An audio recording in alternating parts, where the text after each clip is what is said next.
राजकीय घडामोडी, सामाजिक विश्लेषण, कृषी विभाग, कला व मनोरंजन विश्व आणि क्रीडा क्षेत्रातील बातम्यांचे ताजे व अचूक अपडेट्स महाराष्ट्र शाही न्यूज मराठी। बातमी मागची बातमी, शोध सत्याचा। कबीरा जब हम पैदा हुए हम रोए जग हंसे, ऐसी करनी कर चलो जग रोए और हम हसे। छोट्याशा आयुष्यामध्ये खेळाच्या माध्यमातून बोट्यासारख्या गावातनं येऊन ज्यानं 3-4 तालुक्यांमध्ये नव्हे तर जिल्ह्यांमध्ये स्वतःचं नाव गाजवलं, ते नाव गाजवताना आपल्या गावाचं नाव, तालुक्याचं नाव गाजवलं, असा एक उत्तम खेळाडू, चांगला मित्र शेखर शेळके अनंतात 7 दिवसापूर्वी विलीन झाला। संवादाच्या 4 भाषा आहेत। पहिली भाषा आहे, गणेश महाराजांनी सांगितलं असेल, संवाद साधताना आपण पहिला संवाद जो साधतो तो स्पर्शाचा असतो, तेव्हा भाषा नसते। दुसरा दृष्टीचा आहे, तिसरा शब्दांचा आहे आणि चौथा लिहिण्याचा आहे। या तिन्ही संवादांच्या माध्यम निसर्गाने, ईश्वराने आपल्याला दिली, त्याच्यामध्ये शब्दांचं खूप प्रभुत्व आहे।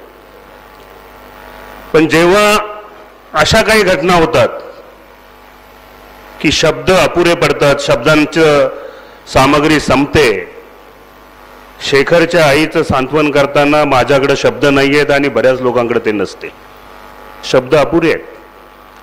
कोणत्या शब्दाने ते सांत्वन करावं, कोणत्या शब्दांनी त्यांचं दुःख कमी करावं, फार कमी वेळा शब्दांचं तोटकेपण, अपुरेपण जाणवतं, ते आज जाणवत आहे।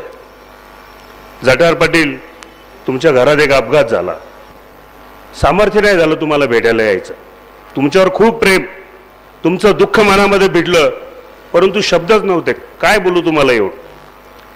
बरं, मी हे बोलतोय म्हणून भाषण म्हणून नाही, मी त्या अनुभवातनं गेलेलो आहे। माझा 22 वर्षाचा बाचा, सक्का बाचा 2015ला आमदार साहेब रस्ते अपघातात गेला।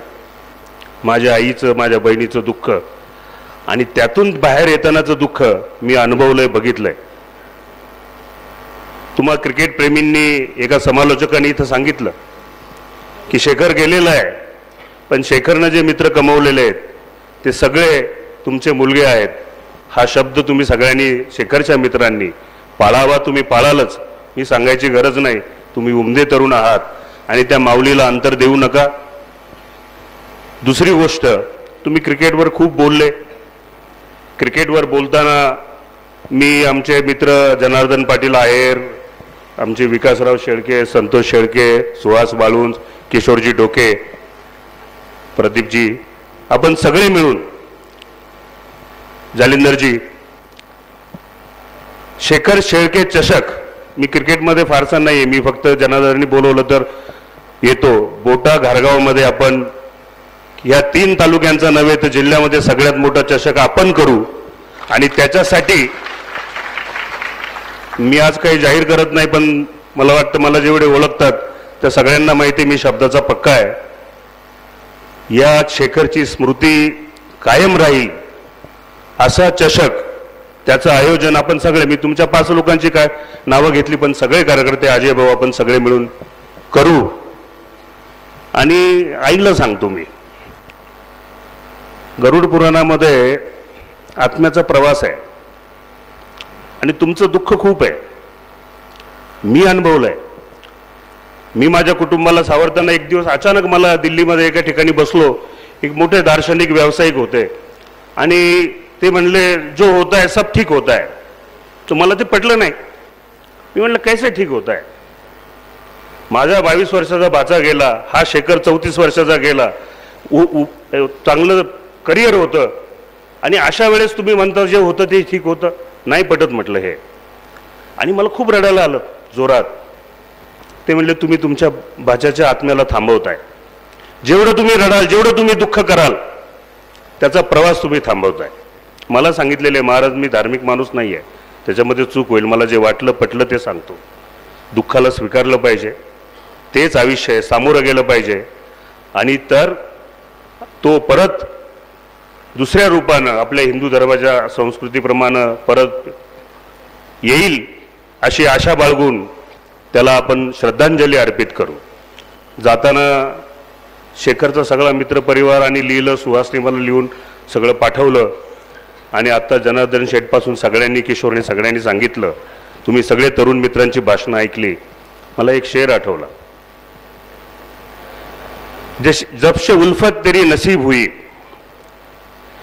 जब से उल्फत तेरी नसीब हुई, सारी दुनिया मेरे रकीब हुई, ऐसी जन्नत को क्या करूं, बाद मरने के जो मुझे नसीब हुई. तुमच्या सगळ्यांचं प्रेम आहे. क्रिकेटमधलं नाव आहे पण तो नाही आहे. या तरुण मुलाला त्याची स्मृती क्रिकेटच्या रूपानं आपण जपूया. शेखर शेळके चषक न भूतो न भविष्यती असं ह्या 3 तालुक्यांमध्ये आपण करूया. मी माझ्या परिवाराच्या वतीनं, आपल्या सगळ्यांच्या वतीनं त्याला भावपूर्ण श्रद्धांजली अर्पित करतो आणि ईश्वराला अत्यंत अंतःकरणपूर्वक प्रार्थना करतो त्याच्या आत्म्याला शांती मिळावी. महाराष्ट्र शाही न्यूज मराठी, बातमी मागची बातमी, शोध सत्याचा.